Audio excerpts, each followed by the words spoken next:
Bonjour et bienvenue dans ce nouvel épisode de mon podcast IMO en live du Carrousel du Louvre. Je suis avec Sliti Ennis. Bonjour. Bonjour Ariane. Sliti, vous êtes fondateur de BIMO. On est ici au Salon de l'immobilier et de l'investissement. BIMO, c'est une start-up. C'est quoi? Ça fait quoi? C'est quoi votre métier? Alors BIMO, nous sommes une agence immobilière en ligne. Nous sommes ce qu'on appelle une néo-agence. Donc on propose une solution digitalisée et humanisée aussi d'ailleurs, qui est à destination des propriétaires sur des secteurs géographiques que sont l'Île-de-France, donc Paris et la première couronne parisienne, les départements du 92, 93 et 94. Et nous sommes également présents sur la Côte d'Azur de Saint-Raphaël jusqu'à Monaco. Donc notre solution, en fait, c'est une solution qui prévoit, comme une agence classique, un accompagnement allant de l'estimation jusqu'à la vente définitive, en incluant tous les services, à savoir le marketing, la diffusion, la proposition auprès de nos clients internes, puisqu'on a un certain nombre maintenant, et aussi les visites, puisque nous sommes une agence par internet, mais nous conservons l'intérêt de l'humain, et un expert accompagne la transaction du début jusqu'à la fin chez BIMO. Et on le fait pour un forfait de 4 990 € au succès. Donc je suis un particulier, j'ai un appartement à vendre. Je veux passer par un professionnel, je viens vous voir. Et là, au lieu des honoraires qui se situent généralement Autour de 5% en moyenne. En moyenne, vous proposez une rémunération au forfait. Tout à fait. Donc 4 990 €. Absolument. Donc c'est une solution qui est une alternative, clairement, entre le PAP, qui représente aujourd'hui 30% du marché. 30% des particuliers tentent de vendre par leurs propres soins via des plateformes gratuites, et donc les agences traditionnelles qui sont sur des niveaux de commission aux alentours de 5% et parfois même plus au-delà. Donc BIMO, c'est une alternative sur un modèle économique raisonnable, sans enlever bien sûr la prestation, puisque nous avons fait le choix de tout internaliser chez BIMO et de proposer une solution complète. Vous êtes une équipe d'agents immobiliers, vous-même vous êtes agent immobilier à la base? Tout à fait. Alors nous sommes plutôt la nouvelle génération d'agents immobiliers, puisque nous sommes en place depuis 2018. Alors 2018, c'est une jeune entreprise, mais c'est une agence qui s'installe quand même dans l'écosystème, puisque maintenant nous allons fêter notre 3e anniversaire. Et puis vous avez une spécificité assez remarquable, c'est que vous avez une agence immobilière en physique.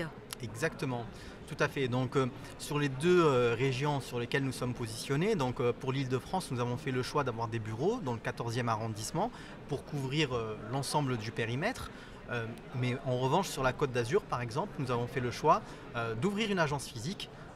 D'abord pour rassurer nos clients, puisque nous avons une clientèle qui parfois est un petit peu éloignée des solutions digitalisées, et donc il fallait pour cette clientèle-là apporter une assurance, une réassurance avec une vitrine physique, des commerciaux qui les reçoivent tous les jours de la semaine, du lundi au samedi.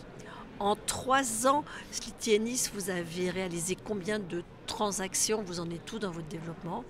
Alors, pour notre développement chez BIMO, un agent immobilier, un effectif, c'est à peu près entre 3 et 5 ventes mensuelles. Voilà. On est présent sur des secteurs géographiques où il y a une très très forte demande, une tension immobilière importante, et donc on réalise à peu près une soixantaine, entre 60 et 70 ventes à peu près par an. Notamment sur les premières années, et ce chiffre tend à se développer, notamment sur l'année qui a été une année difficile pour beaucoup de professionnels, mais ça n'a pas été le cas pour BIMO, puisque nous avons triplé notre chiffre d'affaires sur cette année-là. D'abord parce qu'il y a des habitudes de consommation qui ont évolué, et la place du digital est de plus en plus prépondérante dans l'esprit du consommateur. Il y a eu une accélération en fait, qui a bénéficié directement au concept BIMO, et puis aussi parce que le secteur de l'immobilier a bien résisté à la crise sanitaire, et on le voit à travers le nombre de ventes qui a fortement augmenté sur ces derniers mois, et donc nous avons bénéficié en fait de cette cet engouement pour l'immobilier et donc nous connaissons une croissance assez importante. Alors, dernière question, est-ce qu'on gagne sa vie avec 4 990 € d'honoraires? Alors oui, on gagne sa vie quand on fait le travail sérieusement, ça c'est essentiel. J'insiste sur le fait que chez BIMO, un expert suit la transaction du début jusqu'à la fin et c'est un facteur clé de réussite pour vendre. Donc ça, on en a pris conscience dès le début, c'est un premier élément. Le deuxième élément, c'est que nous, contrairement à nos alter-ego ou certaines néo-agences, nous avons fait le choix de ne pas partir sur de la levée de fonds avec un objectif qui est celui d'être rentable, de réaliser du profit. C'est le cas, donc nous sommes bénéficiaires, c'est une fierté pour nous dès les premières années en quelque sorte, et donc ça demande beaucoup d'exigences, tant au niveau de la qualité de service qu'on propose à nos clients que sur notre politique managériale qui consiste à faire très attention aussi à notre mode de gouvernance. Merci beaucoup, Sléty Ennis. Je rappelle que vous êtes le fondateur de BIMO. Merci Ariane. Et je vous dis à très vite pour un nouvel épisode de mon podcast IMO à retrouver sur MySuite IMO et sur toutes les plateformes de téléchargement.